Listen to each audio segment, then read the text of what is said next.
everybody, welcome back to my channel. It's your girl Kiara Overton.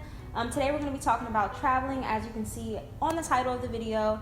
If you're a returning subscriber, thank you guys for watching my videos, and if you're new here, make sure you guys press the subscribe button. Go ahead and turn on the notifications so you can stay tuned to great content.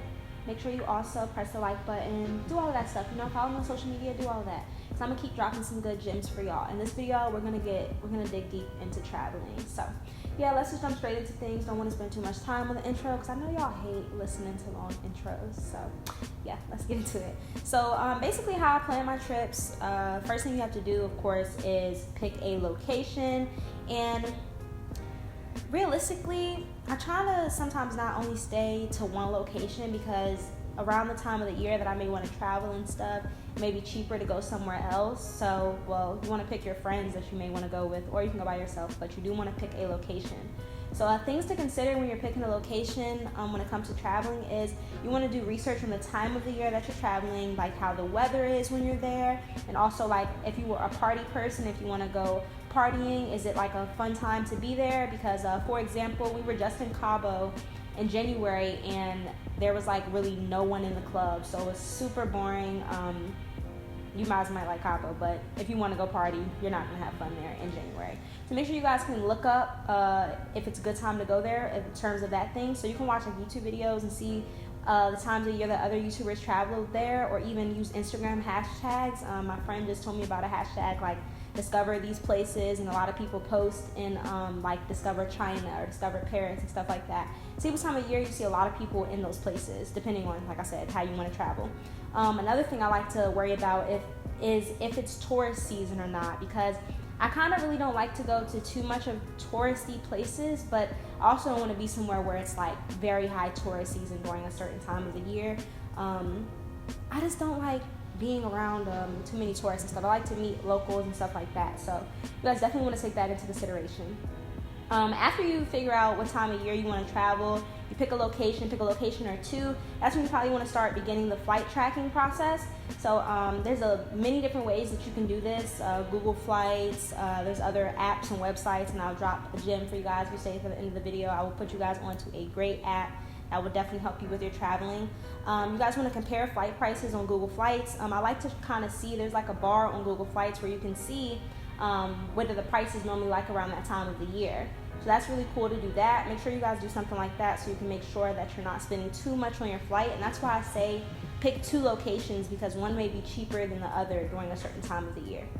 Another thing that I like is Southwest. So a lot of the other airlines, I like them. I flew them before, like United, American, JetBlue. All of them are great for international travel, but Southwest is really good for traveling within the country, of course, as well as like to the Caribbean and Mexico and stuff, because they actually give you a bag. So when you compare the flight price compared to, let's say you're flying Delta and you have to pay $30 per bag there and back, that's an additional $60 that you're gonna have to pay.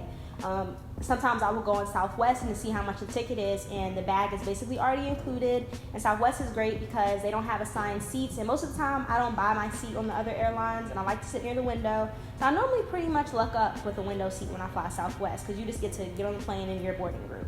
So I really do love Southwest. That's a great airlines. Another thing you guys can take into consideration when you're choosing a flight is, do you want a layover in another city?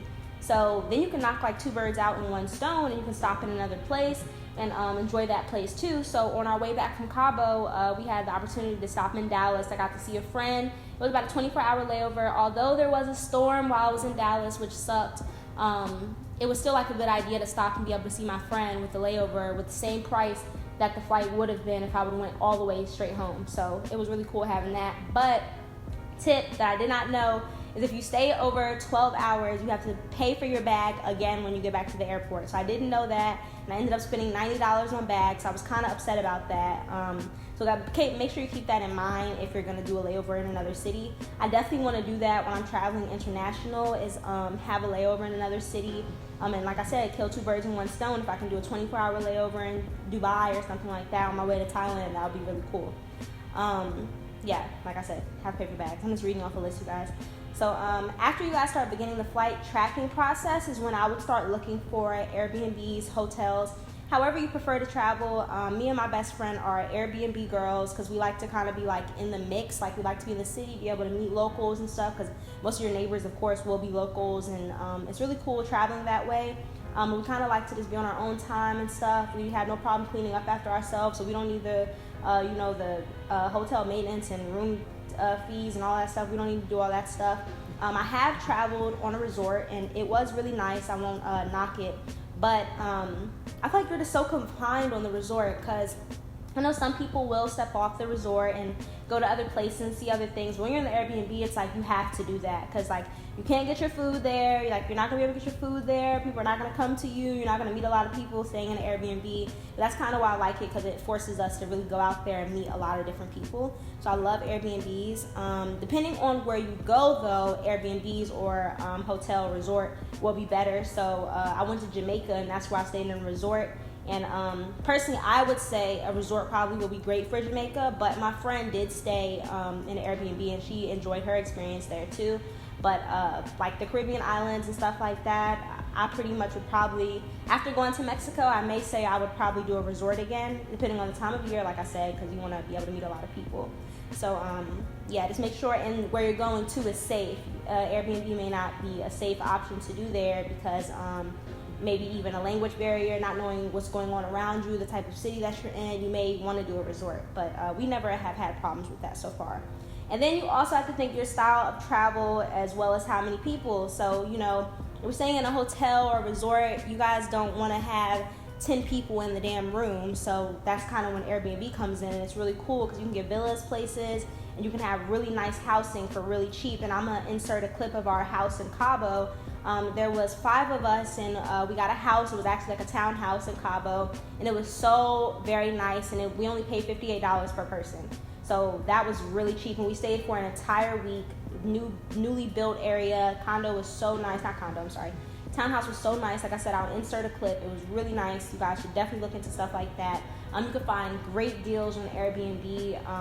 And also, like I said, if you're paying attention to when you're traveling, you can see when it's peak season in some places. So, if you're traveling around Christmas time, Airbnb prices are like crazy high, and so are resort prices. So you kind of want to like avoid times like that unless your whole purpose to travel then is for the holidays. But prices really go up around the holidays, so I typically like to avoid the holidays. Another thing that you want to take into consideration when you're planning your travel is what type of activities and excursions and things like that you like to do. So that's really when you're deciding who you want to travel with. Make sure there's somebody that likes to travel like you, because me and my best friend, we love nature, we like hiking, we like going to the clubs, we like eating, we like doing pretty much everything there is to do, but we do not like sitting in the room all day. And I have had vacations with people who wanted to sit in the room the entire day, and I'm just like, you can do that back at home. Like, why would we go out the country and sit at the room all day? So no offense to you guys that like to do that, but we personally do not like to travel like that. So we like to book a lot of excursions, and some websites you can look at excursions off of are TripAdvisor, Expedia. There's an app that I found out about called Viator, I believe. Checking my phone to see. I think it was called Viator. Yeah, Viator. It's a good app to find excursions. And Airbnb. That's probably our favorite place to find excursions, because with Airbnb, with Airbnb, it's so cool because they will actually like put it into your itinerary on Airbnb, like the things you want to do while you're there, your activities that you are actually doing, how long you're staying. Airbnb has like a whole part that it'll combine the trip for you. And I personally like to make my own personal itinerary, but for the whole group, it's really cool to have that because they can all just go once there and see what you guys are doing for those certain days. But definitely look into Airbnb for excursions. Like I said, TripAdvisor, Expedia, Viator. There's a lot of different apps that you can go out there and look for excursions on. Your diet is something you want to consider when it comes to traveling, because for me, I'm a pescatarian, and it's really hard sometimes when I'm traveling because some places do not have a lot of fish. Luckily, I've traveled to a lot of islands, so they do have a lot of seafood and stuff. But some places I've traveled to, it wasn't like that. So it was like, I'm only going to be eating probably vegetables while I'm there because I don't want to eat chicken or beef or anything like that. So make sure you guys are considering your diet when you're thinking about what you're going to eat. what style of travel you like. Like I said, if you're a vacation person where you just want to chill and be in the room, make sure you're not traveling with people who are activity people, or vice versa. If you're an activity person, make sure you're not traveling with people who are strictly just vacation, chill out people, because I promise you, sometimes you're going to lose a friend when you're on a trip like that. And yeah, like I said, just who you're traveling with is important. So like I said, that's pretty much how I plan my travel. It's not nothing much to it. There are ways that I find deals and stuff like that, but I do have a travel itinerary business, so I'm not going to drop too many gems about that. But if you guys are interested in having someone plan an entire itinerary for you, I'm your girl, so you guys can book me for that. You can go on my Instagram and stuff like that. But an app I will leave a gem with for you guys, that's a really cool app, and it's called Weekend, and I'll attach a screenshot or maybe a video clip or something like that in it. So basically what Weekend has is, I'm going to go ahead and now. So basically the Weekend app, what you can do on this app is you can book trips, and it'll have your hotel for you and your flight for a very low price. Now, the thing with it for me is I'm a full-time college student, so I can't just up and go all the time. But for other people who have a more free schedule, this app is great if you just can travel kind of whenever you want and you can catch a good deal. So for example, like Jamaica's East Coast, they have a $4.39 per person deal. And the flight is Thursday through Sunday, and it comes with your hotel for that $4.39 price. And you have to make sure you have someone else traveling with you for this app, where it costs more. Yeah, like I said, it's Thursday through Sunday, and it's only $4.39 per person, so that's really cool. They also have like not everything is international. Some is domestic flights too. So they have Miami, staying in a nice hotel again from Thursday through Sunday. It's $5.39 a person, and that's including your flight. So that's super cool to me. Cancun, $5.39 per person. So look, you can end up going, if you want to, go out the country or even fly domestic. So this app is super cool for that. San Juan, that's a little bit more expensive, but some of these prices are more expensive than I've seen with this app. But this app normally is just like super cheap. So I definitely would take this app into consideration. And another thing you guys might want to use is this thing called Affordable. So this is another gem. If you guys want to like kind of save up for your trip and you don't like to drop a lot of money at once, there's this service that you can use to pay for your flight in, what is it?